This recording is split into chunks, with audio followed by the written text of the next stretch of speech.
Hello friends, network marketing ಇಂಡಸ್ಟ್ರಿಯ history ಬಗ್ಗೆ ಇವತ್ತು ತಿಳ್ಕೊಳ್ಳೋಣ. ನೆಟ್ವರ್ಕ್ ಮಾರ್ಕೆಟಿಂಗ್ ಯಾವಾಗ ಸ್ಟಾರ್ಟ್ ಆಯಿತು, ನೆಟ್ವರ್ಕ್ ಮಾರ್ಕೆಟಿಂಗಲ್ಲಿ ಬಂದಂಥ ಮೊದಲ ಕಂಪನಿ ಯಾವುದು, ಇದೆಲ್ಲದರ ಬಗ್ಗೆ ಇನ್ಫಾರ್ಮೇಷನ್ ಇವತ್ತು ಕೊಡ್ತೇನೆ. ಅದಕ್ಕಿಂತ ಮೊದಲು ಈ ಚಾನಲ್ ಸಬ್ಸ್ಕ್ರೈಬ್ ಮಾಡಿ, ಅದೇ ಥರ ಬೇರೆ ಶೇರ್ ಮಾಡಿ. ಶೇರ್ ಮಾಡೋದು ತುಂಬ ಒಳ್ಳೆಯ ವಿಷಯ, ಹಾಗೆ ಲೈಕ್ ಮಾಡೋದು ಮಾತ್ರ ಮರಿಬೇಡಿ.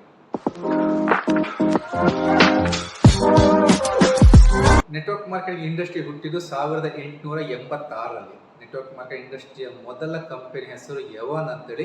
ಆ ಕಂಪನಿ ಇದ್ದಂಥ ಪ್ರಾಡಕ್ಟ್ ಬ್ಯೂಟಿ ಕಾಸ್ಮೆಟಿಕ್ಸ್. ಆ ಟೈಮಲ್ಲಿ ಬ್ಯೂಟಿ ಕಾಸ್ಮೆಟಿಕ್ಸ್ ಅಷ್ಟೊಂದು ಹೆಸರು ಪಡ್ಕೊಂಡಿರಲಿಲ್ಲ, ಹಾಗಾಗಿ ಅದು ದೊಡ್ಡ ಮಟ್ಟದಲ್ಲಿ ಬೆಳೆಯಲ್ಲ ಕಂಪನಿ.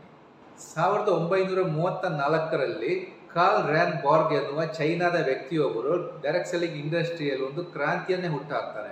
ಸೊ ಇವರೊಂದು ಮಲ್ಟಿವಿಟಾಮಿನ್ ಕ್ಯಾಪ್ಸೂಲ್ಗಳನ್ನು ರೆಡಿ ಮಾಡ್ತಾರೆ. ಸೊ ಈ ಕ್ಯಾಪ್ಸೂಲ್ ಮೂಲಕ ಇವರು ಕ್ಯಾಲಿಫೋರ್ನಿಯಾಕ್ಕೆ ಬಂದು ಒಂದು ಕಂಪನಿ ಹುಟ್ಟಾಕ್ತಾರೆ. ಕಂಪನಿ ಹೆಸರು ಕ್ಯಾಲಿಫೋರ್ನಿಯಾ ವೈಟಮಿನ್ಸ್ ಅಂತೇಳಿ. ಸೊ ಇದರ ಮೂಲಕ ಕಂಪನಿ ತುಂಬ ದೊಡ್ಡ ಮಟ್ಟದಲ್ಲಿ ಫೇಮಸ್ ಆಗುತ್ತೆ. ಆ ಕಂಪನಿಯ ಪ್ರಾಡಕ್ಟ್ಸ್ ಏನಿದೆ, ಆ ನ್ಯೂಟ್ರಿಷನ್ ಪ್ರಾಡಕ್ಟ್ ಏನಿದೆ, ತುಂಬ ರಿಸಲ್ಟ್ಗಳನ್ನು ಕೊಡುತ್ತೆ. ಆ ರಿಸಲ್ಟ್ ಮೂಲಕ ಮನೆ ಮಾತಾಗುತ್ತೆ, ಮನೆ ಚರ್ಚೆ ಆಗಲಿ ಸ್ಟಾರ್ಟ್ ಆಗುತ್ತೆ. ಸೊ ಇದು ಮುಂದೆ ಹೋಗ್ತಾ ಈ ಕಂಪನಿ ಕ್ಯಾಲಿಫೋರ್ನಿಯಾ ವೈಟಮಿನ್ಸ್ ಇಂದ ನ್ಯೂಟ್ರಲೈಟ್ ಅಂತ ಹೆಸರನ್ನು ಚೇಂಜ್ ಮಾಡ್ಕೊಳ್ತಾರೆ. ನ್ಯೂಟ್ರಲೈಟ್ಸ್ ಬಗ್ಗೆ ನೀವು ಕೇಳಿರ್ಬೋದು ಕೂಡ. ಸೊ ನ್ಯೂಟ್ರಲೈಟ್ ಏನಾಗುತ್ತೆ, ಮುಂದೆ ಹೋಗ್ತಾ ಅವರಿಗೆ ಡೈರೆಕ್ಟ್ ಸೆಲ್ಲಿಂಗ್ ಇಂದ ಆ ಒಂದು ಇಂಟ್ರೆಸ್ಟ್ ಹೋಗ್ಬಿಟ್ಟು ಅವ್ರು ಏನು ಮಾಡ್ತಾರೆ, ಟ್ರೆಡಿಷನಲ್ ಸೆಲ್ಲಿಂಗ್ ಕಡೆ ಫೋಕಸ್ ಮಾಡ್ತಾರೆ. ಮುಂದೆ ಈ ಒಂದು ಕಂಪನಿ ಟ್ರೆಡಿಷನಲ್ ಸೆಲ್ಲಿಂಗ್ ಕಡೆಗೆ ಹೋಗುವ ಟೈಮಲ್ಲಿ ಕಂಪನಿ ಇದ್ದಂತಹ ಜೇವಾನ್ ಮತ್ತು ರಿಚರ್ಡ್ ಡೇವಾಸ್ ಎನ್ನುವ ಇಬ್ಬರು ವ್ಯಕ್ತಿಗಳು, ಸೊ ಇವರು ಈ ಒಂದು ಡೈರೆಕ್ಟ್ ಸೆಲ್ಲಿಂಗ್ ಇಂಡಸ್ಟ್ರಿಯನ್ನು ಮುಂದೆ ತಗೊಂಡು ಹೋಗ್ತಾರೆ. 1959ರಲ್ಲಿ ಇವರಿಬ್ಬರು ಸೇರಿಕೊಂಡು ತಮ್ಮದೇ ಒಂದು ಹೊಸ ಕಂಪನಿಯನ್ನು ಓಪನ್ ಮಾಡ್ತಾರೆ. ಹೋಮ್ ಕೇರ್ ಪ್ರಾಡಕ್ಟ್ಸ್ ಗಳನ್ನು ಲಾಂಚ್ ಮಾಡೋ ಮೂಲಕ ದಿ ಅಮೆರಿಕನ್ ವೇ ಅನ್ನೋ ಒಂದು ಕಂಪನಿಯನ್ನು ಓಪನ್ ಮಾಡ್ತಾರೆ. ಸೊ ಈ ಕಂಪನಿ ಬೆಳೀತಾ ಮುಂದೆ ಯಾವ ಕಂಪನಿ ಡೈರೆಕ್ಟ್ ಸೆಲ್ಲಿಂಗ್ ಇಂದ ಟ್ರೆಡಿಷನಲ್ ಸೆಲ್ಲಿಂಗ್ ಕಡೆ ಹೋಗಿತ್ತು, ಆ ಟ್ರೆಡಿಷನಲ್ ಸೆಲ್ಲಿಂಗ್ ಕಡೆ ಹೋಗಿದ್ದಂತ ನ್ಯೂಟ್ರಲೈಟ್ ಕಂಪನಿಯನ್ನು ವಾಪಸ್ ಇವರು ಪರ್ಚೇಸ್ ಮಾಡ್ತಾರೆ. ಸೊ ಆ ಪ್ರಾಡಕ್ಟ್ ಗಳನ್ನು ಕೂಡ ದಿ ಅಮೆರಿಕನ್ ವೇ ಮೂಲಕ ಅವರು ಕೊಡ್ತಾ ಬರ್ತಾರೆ. ಸೊ ದೊಡ್ಡ ಮಟ್ಟದಲ್ಲಿ ಬೆಳೀತಾರೆ. ಮುಂದೆ 1994ರಲ್ಲಿ ದಿ ಅಮೆರಿಕನ್ ವೇ ಹೋಗ್ಬಿಟ್ಟು ಆಮ್ವೇ ಅಂತ ಚೇಂಜ್ ಮಾಡ್ಕೊಳ್ತಾರೆ. ಸೊ ಇದು 1998ರಲ್ಲಿ ಭಾರತಕ್ಕೂ ಕೂಡ ಕಾಲಿಡುತ್ತೆ. ಆದರೆ ಒಂದು ವಿಷಯ ಹೇಳಬೇಕು, ಸೊ ಭಾರತಕ್ಕೆ ಯಾವಾಗ ಆಮ್ವೇ ಕಾಲಿಟ್ಟು ಅದಕ್ಕಿಂತ 2 ವರ್ಷ ಹಿಂದೆನೇ ಭಾರತದಲ್ಲಿ ಡೈರೆಕ್ಟ್ ಸೆಲ್ಲಿಂಗ್ ಕಂಪನಿಯು ಸ್ಟಾರ್ಟ್ ಆಗಿರುತ್ತೆ. ಸೊ ಅದ್ರ ಬಗ್ಗೆ ನಾನು ಹೇಳಕ್ ಹೋಗಲ್ಲ. ಸೊ ಇದಿಷ್ಟು ಕಂಪನಿಯ ಡೈರೆಕ್ಟ್ ಸೆಲ್ಲಿಂಗ್ ಇಂಡಸ್ಟ್ರಿಯ ಹಿಸ್ಟ್ರಿ. ಮುಂದೆ ಏನಾಗುತ್ತೆ, ನಮ್ಮ ಇಂಡಿಯನ್ಸ್ ತುಂಬಾ ಜಾಣರು ಅಲ್ವಾ.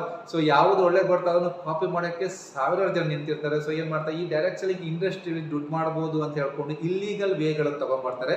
ಚಿಟ್ ಫಂಡ್ ಇರ್ಬೋದು, ಮನಿ ಸರ್ಕ್ಯುಲೇಷನ್, ಈ ತರ ವಿಷಯಗಳನ್ನ ತಗೊಂಡ್ಬಂದು ಇಲ್ಲಿ ಇಲ್ಲಿಗಲ್ ಆಕ್ಟಿವಿಟೀಸ್ಗಳು ನಡೀತಾ ಹೋಗುತ್ತೆ. ಸೊ ತುಂಬಾ ಜನ ಇದನ್ನ ಮೋಸ ಹೋಗ್ತಾರೆ. ಹಾಗಾಗಿ ಡೈರೆಕ್ಟ್ ಸೆಲ್ಲಿಂಗ್ ಇಂಡಸ್ಟ್ರಿಗೆ ಒಂದು ಕಪ್ಪು ಚುಕ್ಕೆ ಬಂದ್ಬಿಡುತ್ತೆ, ನೆಗೆಟಿವ್ಸ್ಗಳು ಕ್ರಿಯೇಟ್ ಆಗ್ತಾ ಹೋಗುತ್ತೆ. ಇದನ್ನೆಲ್ಲ ಗಮನಿಸಿದ ಭಾರತ ಸರ್ಕಾರ 2016 ಮೇ 9ನೇ ತಾರೀಕಿಗೆ MLM ಗೈಡ್ಲೈನ್ಸ್ ಅನ್ನು ರಿಲೀಸ್ ಮಾಡುತ್ತೆ. ಸೊ MLM ಗೈಡ್ಲೈನ್ಸ್ ನಿಮಗೆ PDF ಬೇಕಿದ್ರೆ ಇಲ್ಲಿ ನಾನು ಈ ವಿಡಿಯೋದ ಡಿಸ್ಕ್ರಿಪ್ಷನ್ ಅಲ್ಲಿ ಅದರ ಲಿಂಕ್ ಕೊಟ್ಟಿರ್ತೀನಿ. ಅದನ್ನ ಲಿಂಕ್ ಕ್ಲಿಕ್ ಮಾಡ್ಕೊಂಡು ನೀವು PDF ಅನ್ನು ಡೌನ್ಲೋಡ್ ಮಾಡ್ಕೋಬಹುದು. ಓಕೆ. ಸೊ 2021 ಡಿಸೆಂಬರ್ ಅಲ್ಲಿ ಸೆಂಟ್ರಲ್ ಗೌರ್ಮೆಂಟ್ ಏನ್ ಮಾಡುತ್ತೆ, MLM ರೂಲ್ಸ್ ಗಳನ್ನು ಕೂಡ ರಿಲೀಸ್ ಮಾಡಿದೆ. ಇದಿಷ್ಟು ವಿಷಯಗಳು ನೆಟ್ವರ್ಕ್ ಮಾರ್ಕೆಟಿಂಗ್ ನ ಒಂದು ಹಿಸ್ಟ್ರಿ. ಓಕೆ, ಇದುವರೆಗೂ ನೆಟ್ವರ್ಕ್ ಮಾರ್ಕೆಟಿಂಗ್ ಬಂದಿರುವಂತಹ ಒಂದು ದಾರಿಯನ್ನು ನಾನು ಇವತ್ತು ಹೇಳಿಕೊಟ್ಟಿದ್ದೇನೆ. ಓಕೆ ಫ್ರೆಂಡ್ಸ್, ನೆಟ್ವರ್ಕ್ ಮಾರ್ಕೆಟಿಂಗ್ ಇಂಡಸ್ಟ್ರಿಯಲ್ಲಿ ಯಾರೆಲ್ಲ ಇಂಟ್ರೆಸ್ಟ್ ಅಲ್ಲಿ ವರ್ಕ್ ಮಾಡ್ತಿದ್ದಾರೆ, ನಿಮ್ಮ ಫ್ರೆಂಡ್ಸ್ ಯಾರೆಲ್ಲ ಇದ್ದಾರೆ, ಅವರಿಗೆ ಎಲ್ಲರಿಗೂ ಕೂಡ ಈ ವಿಡಿಯೋನ ಶೇರ್ ಮಾಡಿ ಅಂತ ಹೇಳ್ತೇನೆ. Okay, thank you.